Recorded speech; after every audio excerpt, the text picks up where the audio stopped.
Hi everyone, I'm Joanna Penn from thecreativepenn.com and today I'm here with Rachael Herron. Hi Rachel. Hi, Joanna. So glad to be here. Oh, it's great to have you on the show. Just a little introduction.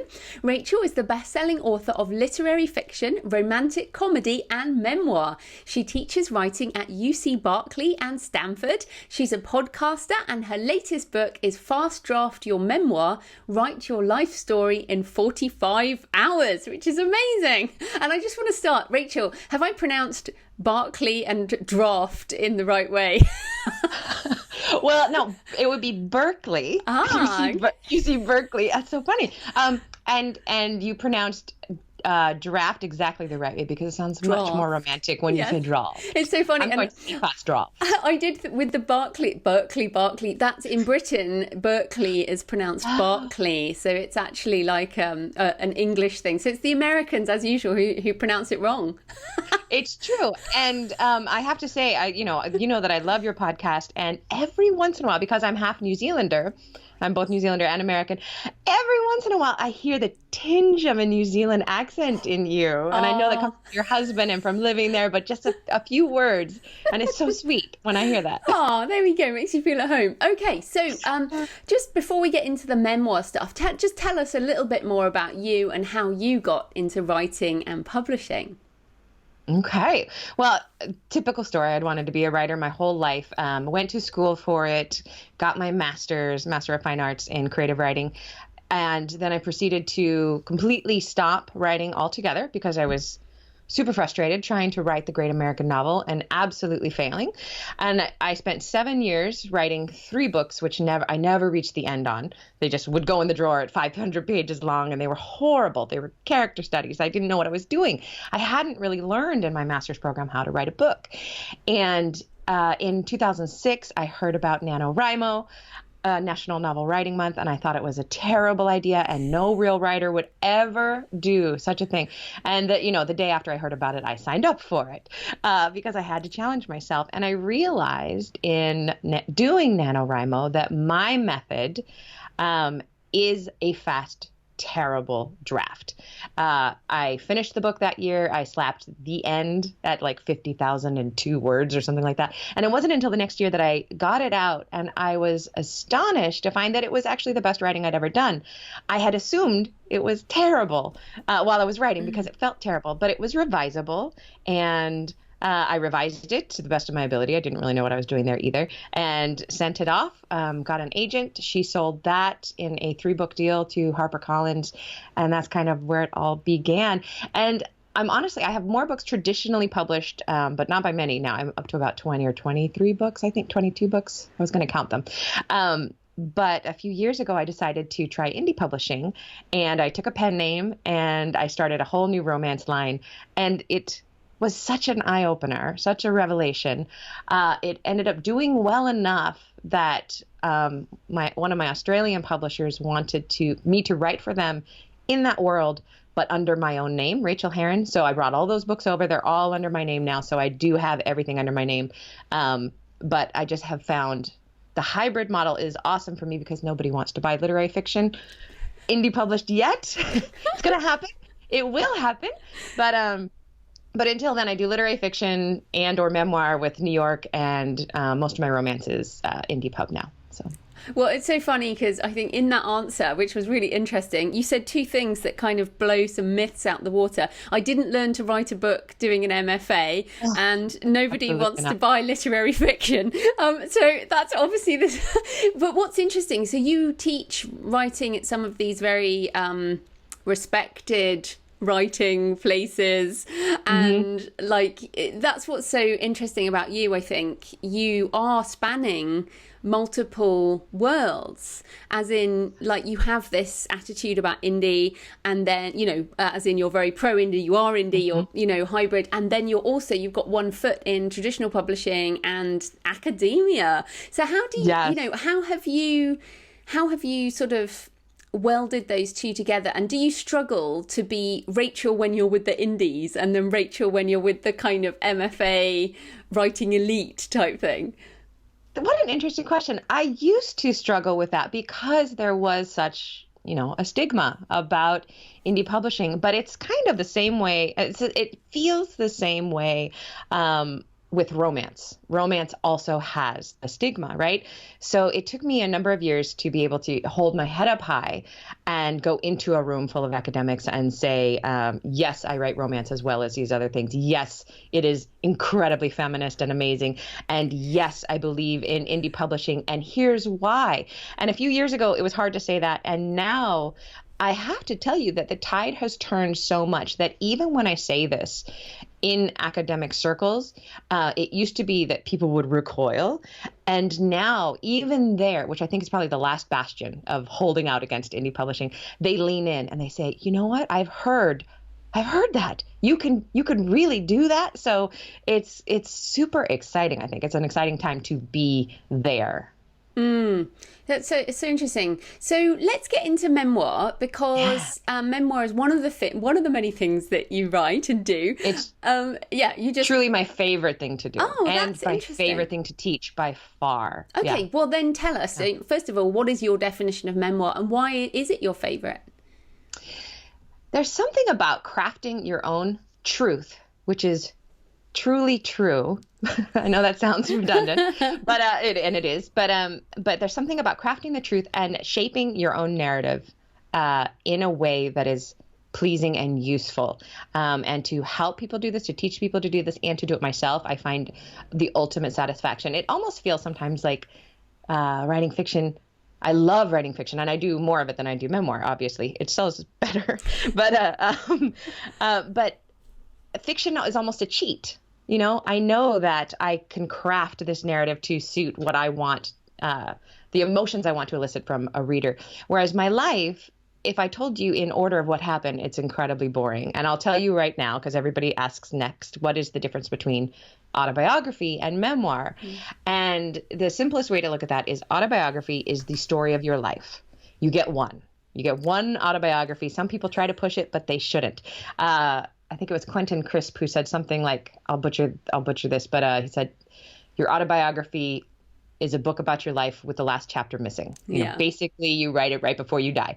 But memoir is a collection of stories or a story about either a specific slice of time in one's life, say the 2 years you spent traveling in the Andes, or so it's about a slice of time, or it's the story or stories on a specific theme in your own life.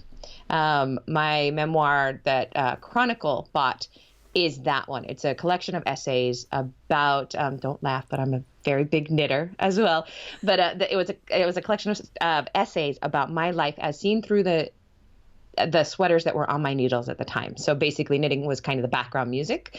But crafting a book, especially when it's these essays on a specific theme, you still want to look at the narrative arc and how to pull the reader in and how to fulfill the storytelling promise to the reader, even though you're telling them a true story.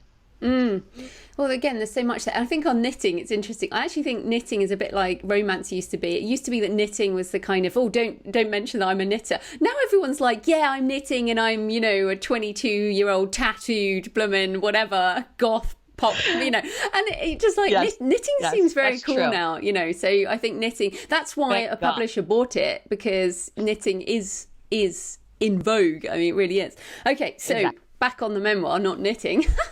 But interesting. So you mentioned truly true, which I really like, because as you say, like autobiography has a level of truth, like this happened here and this happened there. Mm-hmm. But memoir, to me, like you say, the truth underlying, say, the theme, there are ways where you might not necessarily tell the whole truth, what actually happened.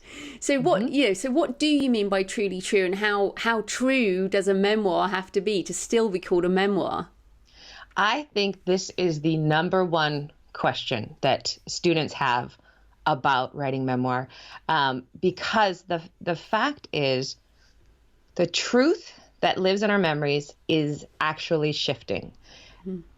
Science has proven that every time we take a memory out of our brain and look at it, we're actually changing the memory a little bit. We're rewriting it and re-encoding it as we put it back in the drawer of our brain, which freaks everyone out when they learn that, because there are people with very, very good memories who will swear, no, I am the memory keeper of my family. I know what my uncle said that Christmas. I know it word for word for word. And they may think that, and they may be better than I am. I have a terrible memory, and that's why I write everything down.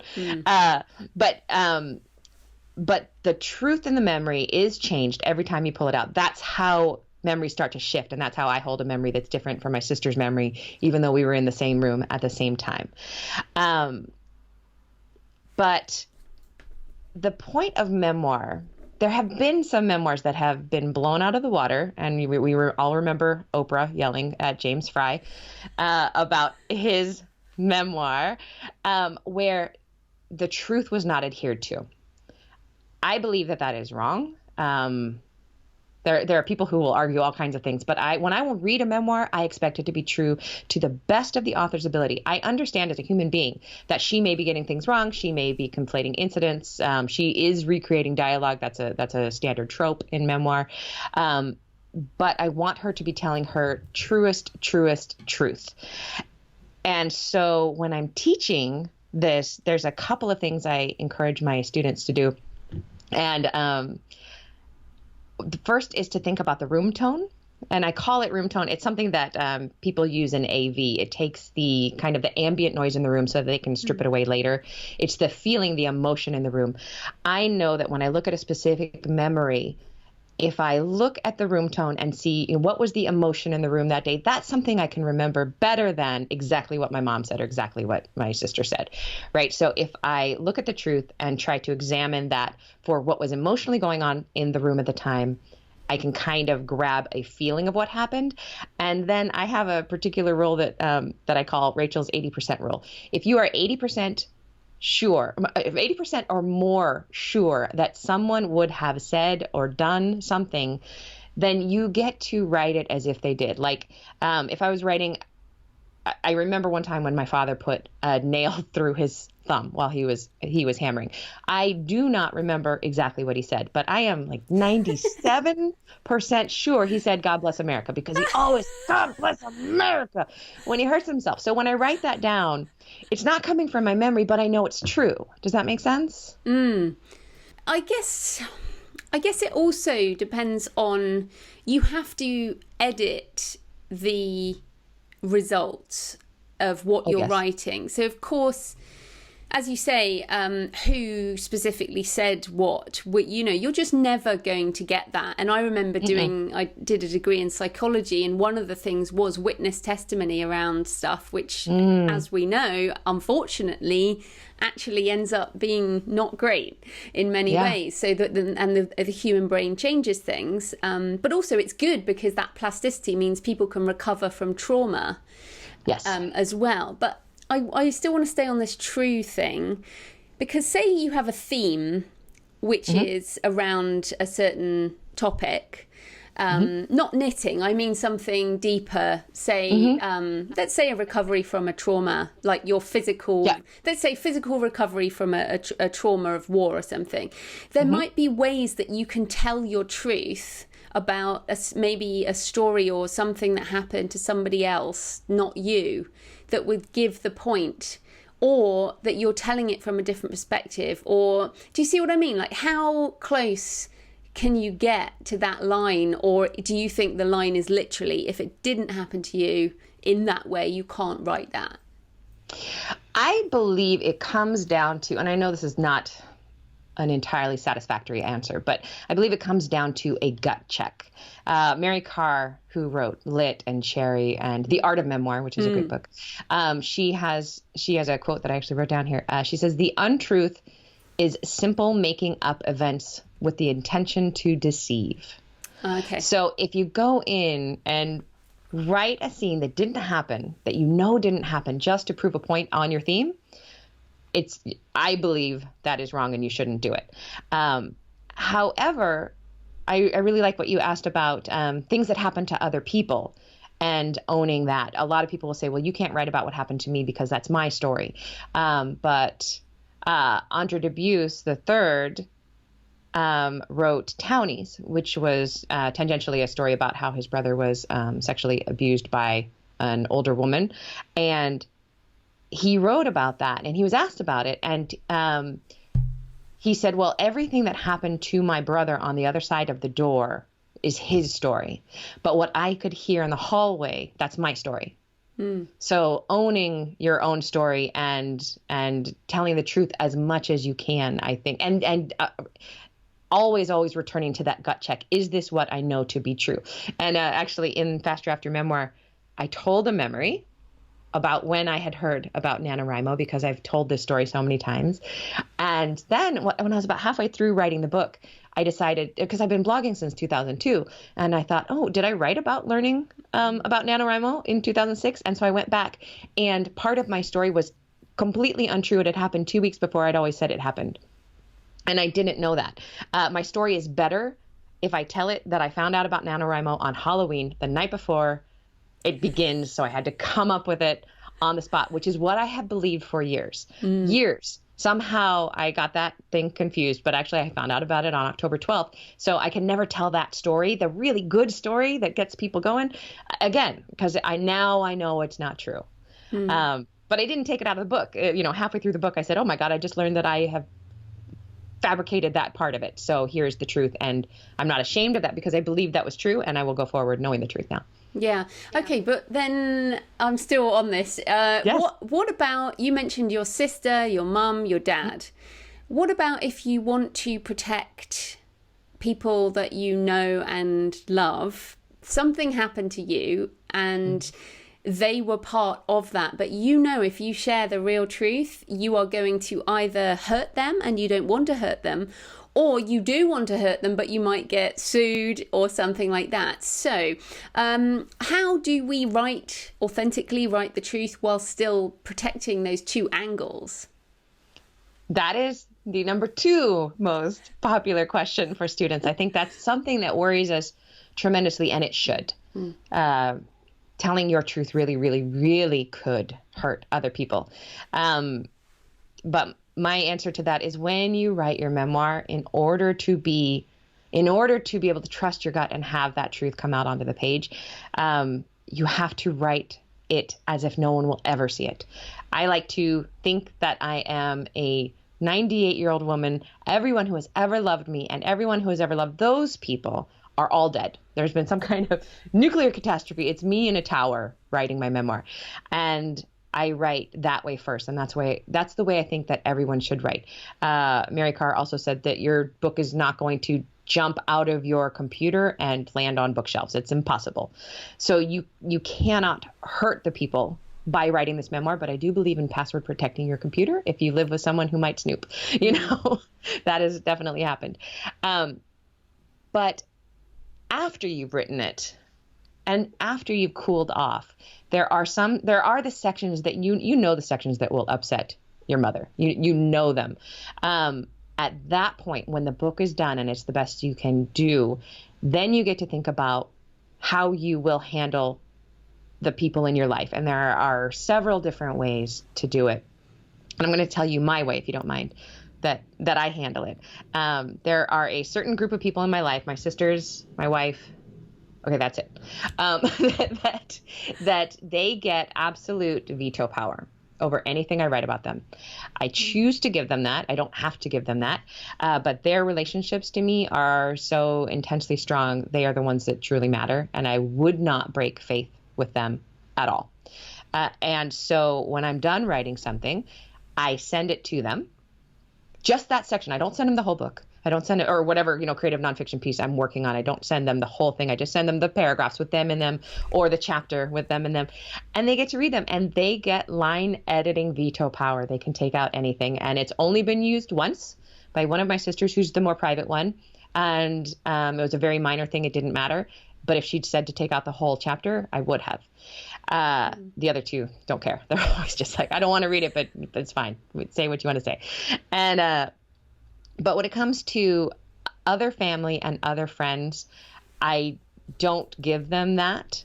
For example, if I write something about my friend Sophie Littlefield, which I did recently, I send it to her when it's done. And I say, are you okay with me using your name? Or do you want me to change your name and distinguishing characteristics? And she gets to say that, because you can disguise your friends a lot more easily than you can disguise your family. That's the hard part. If you're talking about an uncle who molested you, you can't, somebody's going to say, oh my God, you're talking about Fred, you know? That's the danger in this. So friends, you can easily disguise, you change the names. You can also change names and distinguishing characteristics, which is acceptable to do in memoir. You can always change, though you can actually straight up lie about what they look like, where they lived, what their names are, in order to protect them. It is harder to do with family members. There is an Anne Lamott really famous quote, and that she said, "You own everything that happened to you. Tell your stories. If people wanted you to write warmly about them, they should have behaved better." Which is a great quote. And it's said everywhere. But a lot of memoirists take that to mean that I get to talk about whoever I want, the way I want to do it, and hurt them if I want to.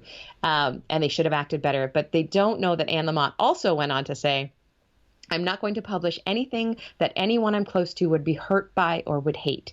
And I know how much I'll end up taking out. Telling the truth in memoir isn't telling all the truths. It's not spewing. Anything I'm writing will be completely crafted and edited before it's published. So we can write this first draft in the white hot heat of anger, fury, rage, pain, trauma. And then after it's done and we've cooled off and looked at it and decided how much Uncle Fred is going to need to see of this, or is everything going to explode, we get to edit it at that point to our particulars. But the truth is, a very real memoir could explode that part of a life, and writers do have to ask that about them, of themselves. Am I willing to do this? Yeah, it's interesting because, of course, Anne Lamott, and I've read quite a lot of her books. She writes about her faith, which I find very interesting. But she wrote a book about her son when he was not old enough to give permission. So operating instructions. Yeah. So about being a new mum, right, and how tough it was for her and things. So this is the interesting thing. So and we need to. It's really good to look at the people who are writing these things. So did you see the Joan Didion thing on Netflix? Yes, it was actually a Kickstarter for it. Yes, it was brilliant. Yeah. And what was interesting, because you mentioned your wife, she said she and her husband, who was also a writer, shared what they wrote. And even if they were writing nasty things about each other, they still respected each other as writers and actually just went ahead with that. So I find that really interesting. So then I have so many questions I want to talk about. I'm trying to pick the right one. May I say one thing while I'm thinking about it to that point? A really good trick to remember in memoir, and it's not hard to pull off, is to always make yourself look the worst on the page. Unless you're actually trying to send Uncle Fred to jail.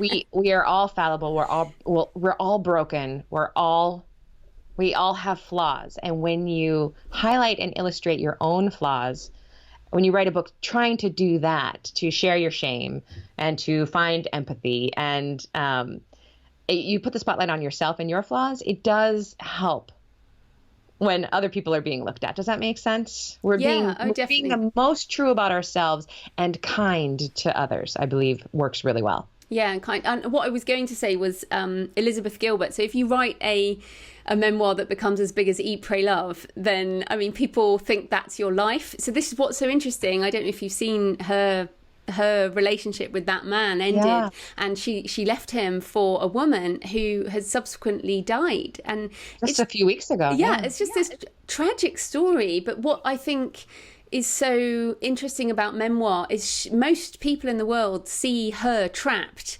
in Eat, Pray, Love.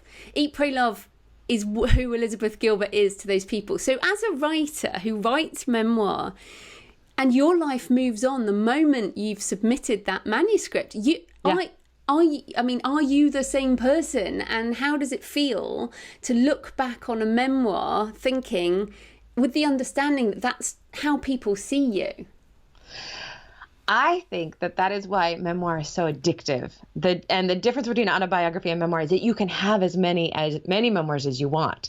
And Big Magic, which was Elizabeth Gilbert's Nonfiction. second nonfiction, that was a little bit memoirish, and I've wondered a few times if that was her reclaiming space again for herself in a different place from Eat, Pray, Love. And this is going to sound terrible, but I can't wait for her next memoir. I completely understand. Yeah. And this lot, I mean, one of my favorite types of memoir is the love memoir and the grief memoir. Joan Didion's Year of Magical Thinking is one of the best books ever. Yeah. Yeah.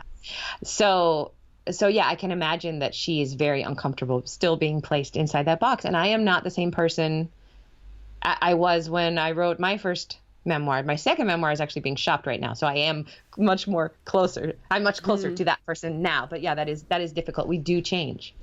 Yeah, because I remember reading Wild by Cheryl Strayed and loving it. And then I was actually quite disappointed to realise that she'd written that about something like 13 years ago, the experience. Yeah. And it almost made me feel like it wasn't true because it was written so far in the past. So how do you feel about that in terms of the distance and whether, like you said, I think it felt like she just written it about last summer. Maybe you have to say this was this much time ago. What do you think about that sort of reflection on a time period? It's interesting that you say that because I remember having the exact same feeling. I gave her license in my mind to do that, and I was comfortable with her doing that because she kept a journal on the way. And she kept a deliberate, very detailed journal along the way because she was alone. She had nothing else to do but read the one book she had with her at the time and write in the journal. And many people need a distance of time from the point, especially if they're writing about a slice of time, as she was, they need a distance from that to process it. There's a really interesting phenomenon in memoir that happens where we are two people as we're writing. We're basically three. We're the author, of course. We're writing about a character, and we have to treat ourselves as a character with a character arc, with motion and change in our lives. So we're writing about this character as we are at the same time the narrator. So the narrator has way more information than the character did in that point. And you can write memoir from kind of two places, and you can intermix them. You can write this character as she was 15 years ago, only knowing what she knew, which is a fine way to write a memoir. Or you can choose to sprinkle in the knowledge of the narrator as you go, lightly, So perhaps your reader will know that shotgun is the one that shot Uncle Dave. I'm always beating up uncles. My uncle is fine. But perhaps we'll tell that is going to happen, even though our character at that point doesn't know what's going to happen. Does that make sense? Oh, yeah. I mean, it happens in fiction, like, all the time. That was the last day he would ever go and do that. Stephen King just did that in Sleeping Beauties, which I just finished reading. And I actually don't know if I like that. I was like, I didn't want to know that. You've already told me that this person is going to die or whatever. So it's interesting, isn't it? Our different reactions as readers. So, I mean, obviously you read a lot of memoir and all of it. Yeah, or good and bad.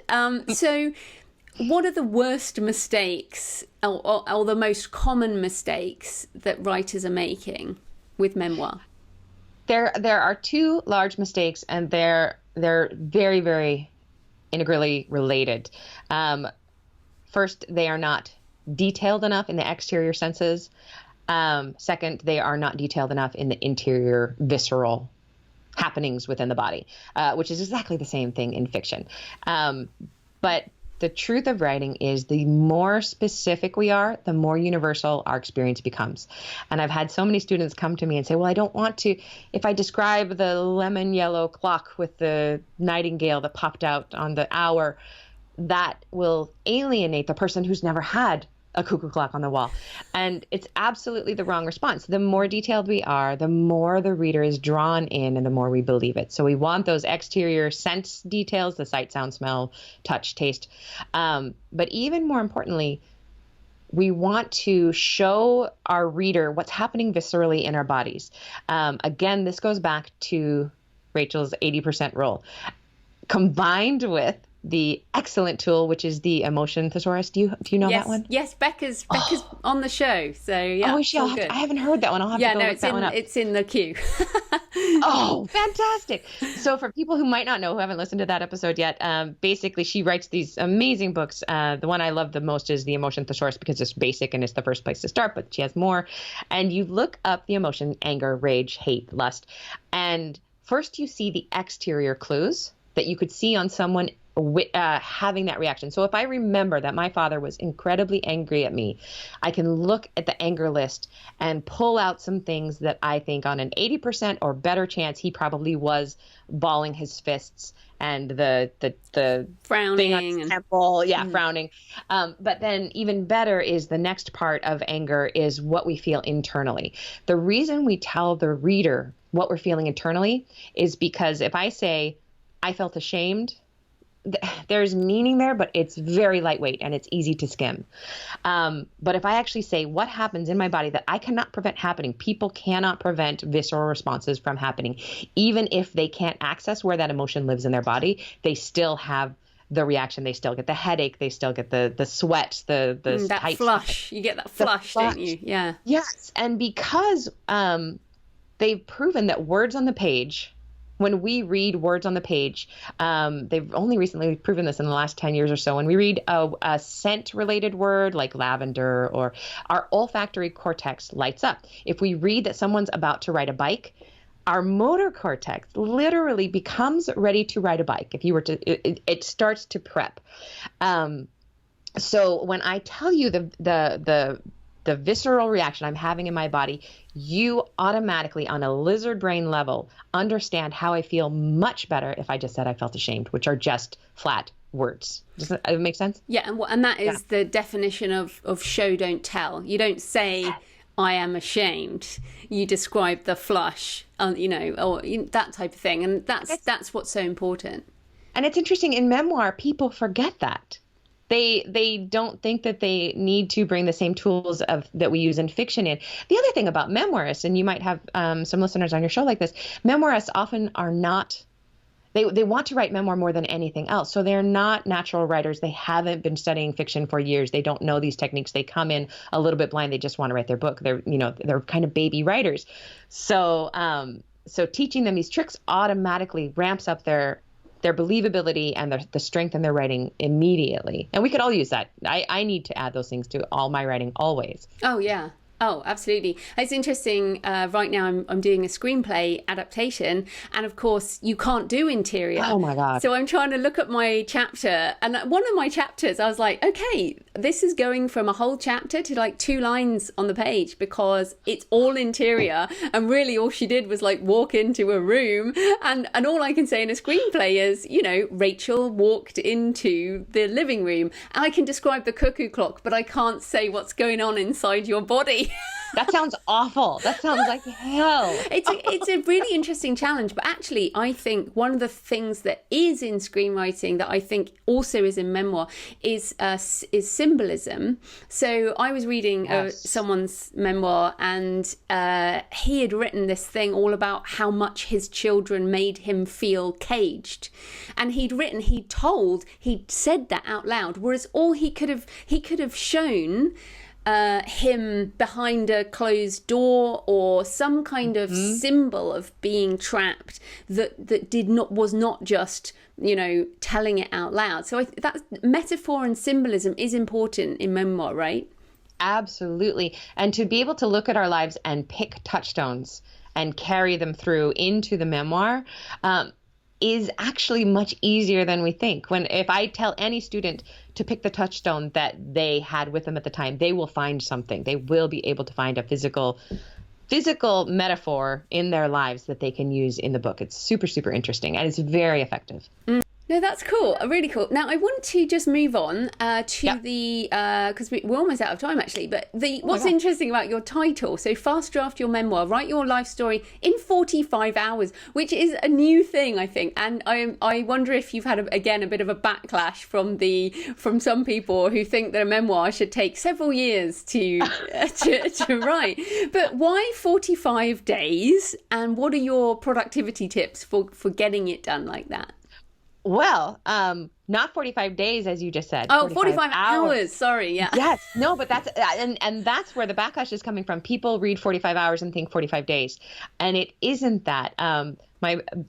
As I say in the book, I believe that even new writers with some dedicated practice at writing fast and badly and getting out of the way of the inner editor, can write about 1,000 words an hour, if not a little bit more. So, and in the book, I walk you through how to come up with your memoir, how to drill down and pick a section of your life that you want to talk about.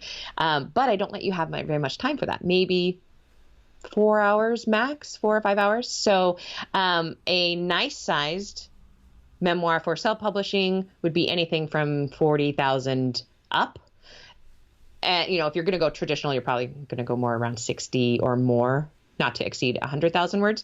But so you can actually get those done in that 45 hours. But the only way you're going to do that is to go quickly and not go back and revise as you go. I really believe that writing an entire full manuscript badly is the best way to write a book, unless you are editing as you go, you're revising as you go, and you're finishing books. The and has to be there. I know so many writers who revise as they go and they don't finish books. So if that happens to be you, try the dashing to the end pell-mell. The tools that I always recommend are, kind of the tools that maybe everyone has talked about, but schedule it, put it on your calendar. Even if it's just 30 minutes in the morning, that 45 hours is going to stretch out. There have been a couple people who think that, how many times does 8 go into 45? I have no idea. Like six-ish? Yeah. 5, 6. So, yeah, some people think, oh, well, that's 6 business days. I can write my memoir in 6 business days.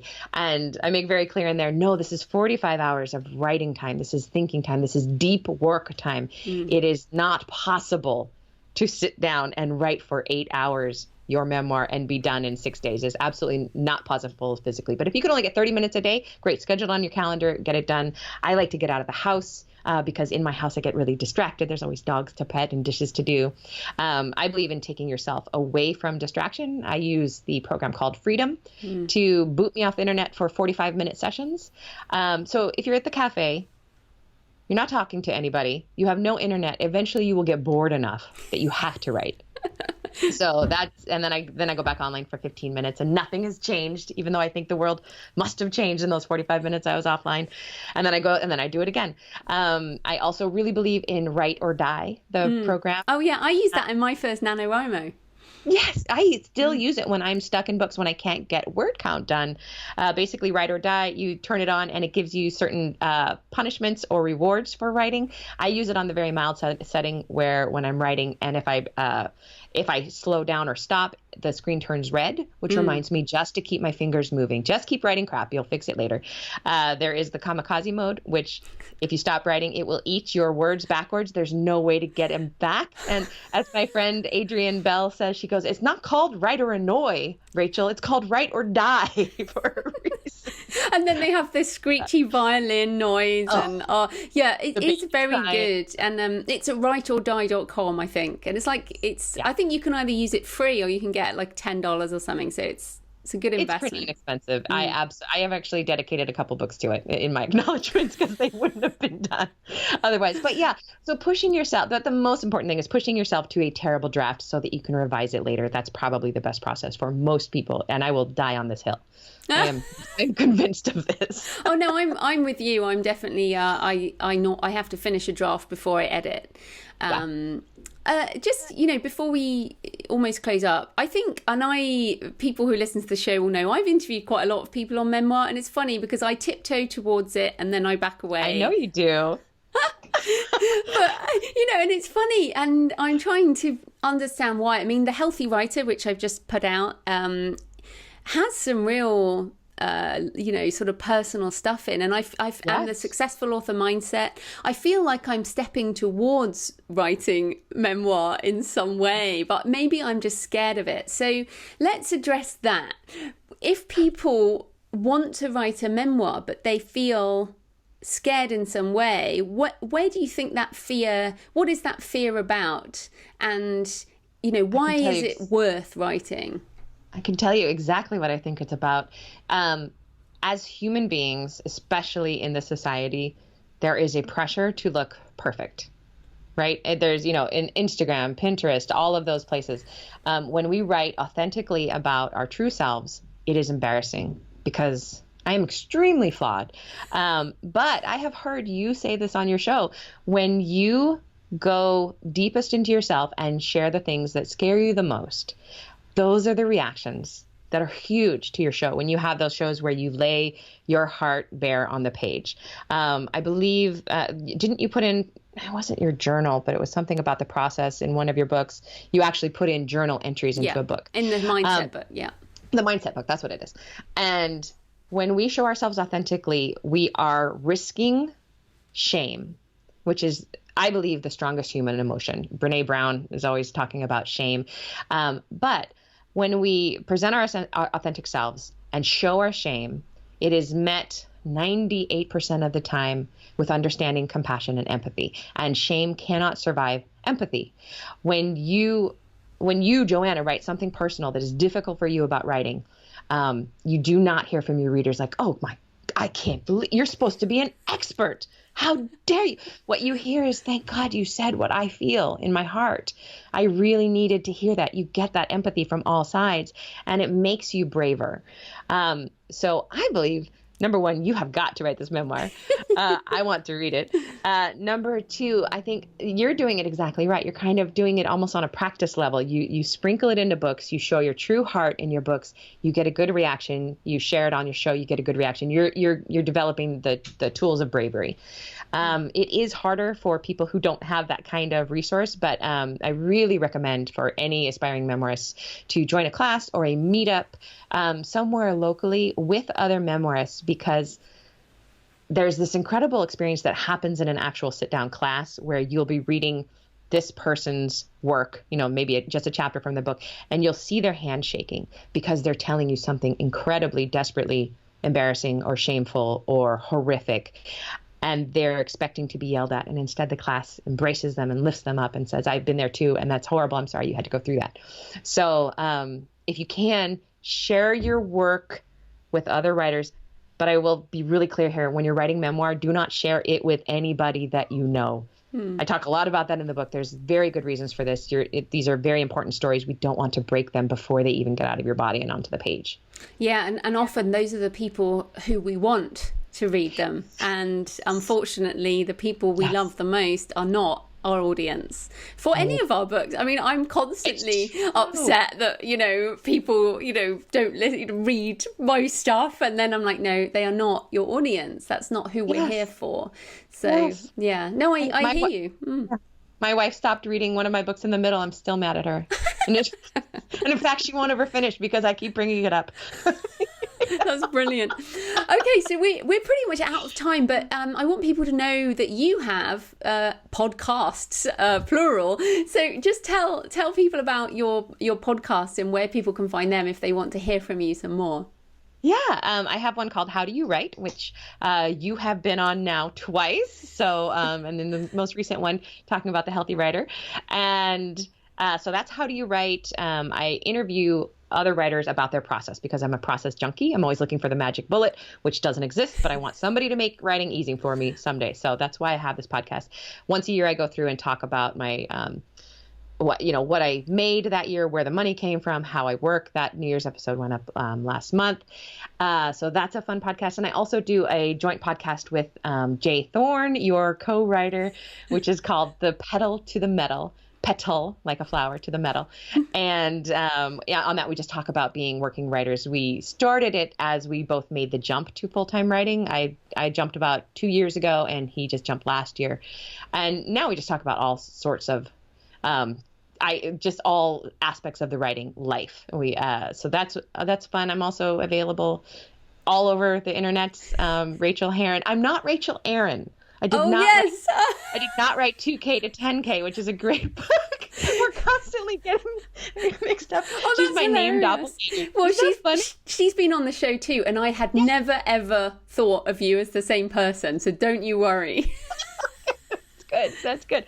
So RachelHerron.com on Twitter. I do have on Patreon.com/Rachel, Rachael. I'm doing a memoir project right now on replenishing because I burned out last year. And so I'm spending 12 months replenishing my creative life in all different aspects, music and gardening and physicality and spirituality. So for as little as $1 a month, you can get those essays as I'm writing them. Fantastic. Well, thanks so much for... May I mention one more thing? I do a free email to writers once a week, just writing encouragement, and that's at my website. Just you can sign up there. It's really fun. It's just for writers. Fantastic. Well, thanks so much for your time, Rachel. That was great. Thanks, Joe.